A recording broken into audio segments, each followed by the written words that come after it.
Bunda. Waalaikumsalam warahmatullahi wabarakatuh. Boleh tahu Bunda kedatangannya di Polda ini dalam agenda apa?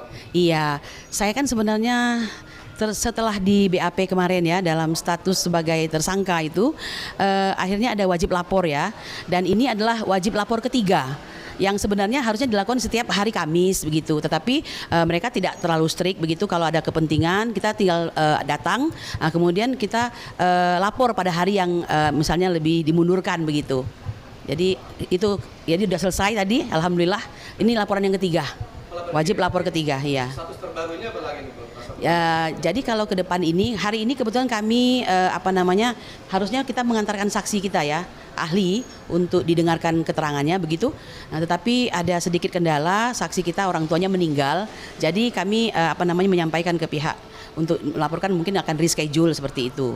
Nah, tetapi ini kita juga menyikapi soal, Anda mungkin mengetahui bahwa ini kan ada dua klaster ya, klaster 1 dan klaster 2. Saya di klaster 1 karena ini memang TPUA, sedangkan di klaster 2 RRT, Roy, Rismond dan Tifa ya. Nah, itu mereka sudah berkasnya itu kan sudah dilimpahkan ke kejaksaan. Nah, ternyata P19 berarti kan diserahkan kembali kepada pihak kepolisian oleh pihak kejaksaan. Dalam rangka apa? Untuk dilakukan mungkin kelengkapan pendalaman baik saksi ya, kemudian juga dokumen-dokumen dan bukti-bukti begitu. Nah, kenapa demikian? Karena ini adalah semacam prosedural yang harus dijalankan agar dokumen-dokumen dan berkas-berkas tersebut menjadi kuat ketika dilemparkan ke pengadilan, kira-kira begitu.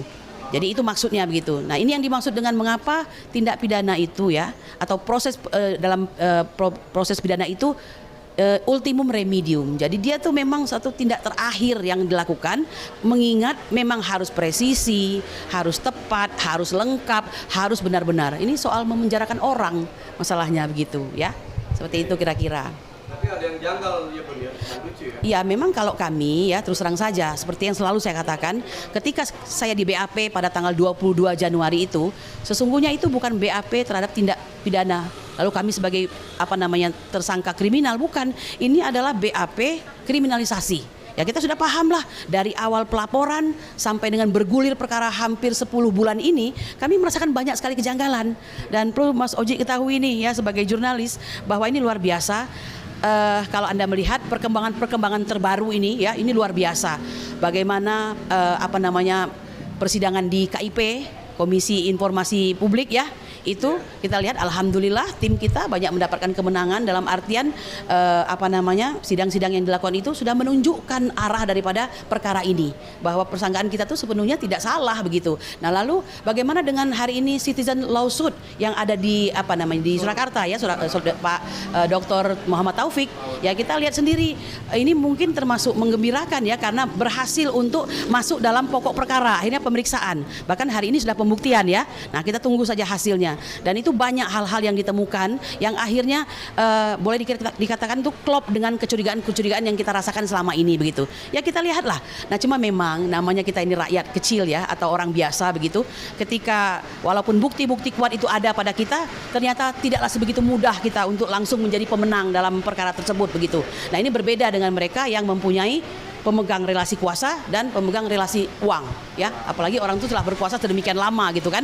Nah, ini ya kondisi yang tidak bisa kita hindarkan ya, maksudnya ini fakta loh, bukan fitnah atau apa, itu fakta yang kami rasakan begitu. Nah, kira-kira seperti itu. Bunda, terkait SP3 yang diberikan oleh EI setelah soalnya tersebut, menurut Bunda gimana? SP3 itu apa sesuai dengan proses? Jadi sebenarnya begini ya, saya ini agak menolak untuk menimpali hal tersebut ya. Oh, iya. Karena kita sudah lihat kok agak rancu begitu, sudah terjadi lapor-melapor dan segala macam ya. Karena sebenarnya itu tidak perlu terjadi ya kan. Nah, kalau saya ini mengatakan begini, restoratif justice, SP3 itu kan bukan barang haram ya. silakan saja, itu karena bagian daripada proses itu sendiri begitu. Artinya jika tidak memenuhi 2 alat bukti, jika tidak memenuhi tindak pidana, itu otomatis akan SP3 kan. Nah, cuma permasalahannya, ini lagi-lagi nih kalau pinjam istilah Pak Anies, kita ini ada di negara Konoha gitu kan. Jadi agak sulit untuk mendapatkan keadilan itu sebagaimana seharusnya keadilan itu dipersembahkan dengan tanpa tedeng aling-aling begitu ya. Nah, tapi karena kondisi seperti ini tadi, saya mau mengatakan kalau untuk yang rekan saya yang sudah berlalu itu ya, 2 orang itu, saya tidak mau banyak komentar. Silahkan saja, mungkin itu rezekinya mereka. Cuma kalau Anda tanya kepada saya sebagai orang yang hari ini masih berjuang, bertahan di atas kebenaran, insya Allah saya tidak akan ikuti cara itu begitu ya.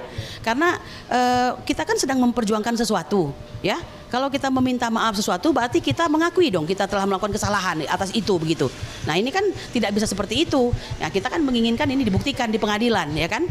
Nah, begitu bahwa barang ini sesuai dengan apa yang dilaporkan oleh pihak Joko Widodo. Dia buktikan dulu bahwa ijazah itu asli, maka bisa dibuktikan bahwa ini pencemaran nama baikkah, fitnahkah, ya atau tidak kan begitu. Iya. Bunda kan sering bicara masalah SOP Solo ya. Boleh ungkap lebih lengkap? Enggak, saya enggak pernah menyebut SOP Solo ya. Mungkin inilah gara-gara yang 2 orang itu melaporkan ya. Mungkin maksudnya begini ya. Seharusnya hanya ada satu hukum ya yang firm, fix, yang kita percayai, yang membuat kita sebagai warga negara ini aman dan nyaman begitu kan, sehingga kita mempercayai hukum karena hukum itu berkeadilan, berkemanfaatan serta berkepastian hukum begitu. Nah, istilah itu muncul ini karena ya tidak bisa disalahkan proses yang janggal tadi gitu. Seandainya restoratif justice itu dibelikan dengan cara yang wajar, logis begitu kan, maka itu yakinlah tidak akan menimbulkan kegaduhan begitu. Tetapi ketika prosesnya tidak wajar tadi, misalnya harusnya kan diajukan dahulu dengan aparat begitu ya. Lalu aparat membicarakan kepada pelapor begitu kan, apakah akan terjadi nih saling permaafan di antara keduanya, serta apa yang menjadi syarat-syarat untuk menimbulkan restoratif justice tadi. Kita akui memang KUHP dan KUHAP, KUHP 2023, KUHAP 2025 sangat mengakomodir hal-hal yang apa yang kita mengatakan itu memperbaiki, kemudian juga mengkoreksi. Jadi dia tidak membalas dendam. Kalau yang lama itu membalas dendam ya, membalas gitu kan. Bagaimana cara membalas kejahatan. Tapi kalau yang baru ini memperbaiki dan mengkoreksi begitu. Nah gitu, memulihkan begitu kan. Nah dalam memulihkan itu harus ada permaafan itu begitu. Bagaimana ini tidak ada permaafan karena pengakuan daripada Bang Egy Sujana kan tidak ada permaafan, ya kan. Nah tapi istilahnya Bapak Joko Widodo itu understanding. Artinya ya kita saling mengerti lah begitu. Tapi bukan itu persoalannya. Hukum itu menghendaki ada hal-hal yang harus dipenuhi. Jadi permaafan itu memang harus tertulis begitu. Karena hukum yang pasti itu salah satunya tertulis, ya. Inscript inscripta gitu. Jadi skripta itu skrip tertulis begitu. Nah itu ya begitu. Masih ada tawaran damai? Ya jangan tanyalah, itu saya simpan dalam hati ya. Artinya ya tentu Anda mengerti yang saya maksudkan. Biarkan saja, memang saya mungkin Anda mendengar ya di program-program TV bagaimana salah satu daripada ya Dedengkot Termul barangkali kan mengatakan tidak ada lagi maaf untuk ke-6 orang tersebut. Setelah tadinya dia mengatakan ada untuk 3 orang begitu kan. Nah, tiba-tiba tidak ada lagi maaf. Ya kalau kami ini begini, kami saksikan aja ya apa yang mereka katakan itu. Ya dia bilang tidak ada maaf, lalu ayo segera RG. Itu dari mereka semua. Kalau kita santai-santai saja ikuti alur yang ada on the track begitu. Bun dalam tahap P18 ya, sudah masuk tadi. Iya. Hasil penyelidikan kan belum lengkap. Apakah Bunda telah mengajukan saksi atau ahli baru? Ya, kan kami kan bukan ya. Jadi kami ini sebenarnya makanya kita mengatakan harusnya itu kan lebih prosedural, itu step by stepnya teratur begitu ya. Yang kami ini sebenarnya belum utuh semua ahlinya ini. Kita yang minggu lalu itu baru Prof Aceng. Itu ahli bahasa linguistik itu ya. Nah, forensik linguistik begitu. Nah, ini hebat sekali Bapak, ini adalah salah satu yang kita miliki yang terhebat ini. Usianya pun sudah tua ya, gelarnya profesor dan salah satu yang paling hebat, dan akhirnya ya dipakai di berbagai persidangan gitu. Nah, hari ini itu harusnya ahli hukum pidana. Cuma beliau ayahnya meninggal dunia. Saya lupa nih Bang siapa yang keren banget nih. Bukan Pak Ganjar bukan ya. Siapa nih? Azmi, Prof Azmi. Iya. Jadi tidak bisa, mungkin kita reschedule begitu. Bun, kita kan tahu kan Bunda kan dulu mantan di TPWA ya. Iya. Dan